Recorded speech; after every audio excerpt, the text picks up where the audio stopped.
শেষ জামানায় অর্থাৎ কেয়ামতের আগে কি হবে এ বিষয়ে ইসলামে অনেক লক্ষণ বা আলামত বর্ণনা করা হয়েছে।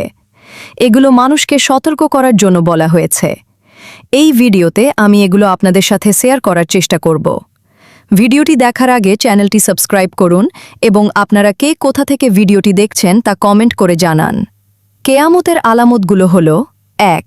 ঈমান দুর্বল হয়ে যাবে, মানুষ ধর্ম থেকে দূরে সরে যাবে, নামাজ রোজা কমে যাবে, সত্যের ওপর থাকা কঠিন হয়ে যাবে। ২. অন্যায় ও পাপ বেড়ে যাবে, মিথ্যা, প্রতারণা, সুদ, ব্যভিচার এসব ব্যাপকভাবে ছড়িয়ে পড়বে। ৩. সময় দ্রুত চলে যাবে, মানুষ মনে করবে সময় খুব দ্রুত শেষ হয়ে যাচ্ছে, বরকত কমে যাবে। ৪. উঁচু দালান নির্মাণে প্রতিযোগিতা, মানুষ দুনিয়ার গর্বে বড় বড় ভবন বানাতে প্রতিযোগিতা করবে। ৫. সম্পর্কের অবনতি, আত্মীয়তার সম্পর্ক নষ্ট হবে, বাবা মায়ের অবাধ্যতা বাড়বে। ৬.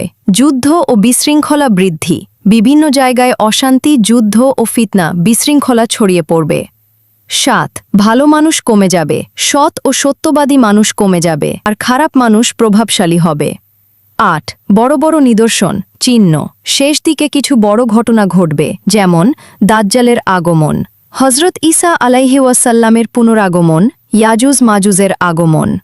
এসব বর্ণনার মূল উদ্দেশ্য হল মানুষ যেন সতর্ক হয়, ভালো কাজ করে এবং আল্লাহর পথে ফিরে আসে। আল্লাহ আমাদের সবাইকে ভালো মানুষ হওয়ার তৌফিক দান করুন। আমিন।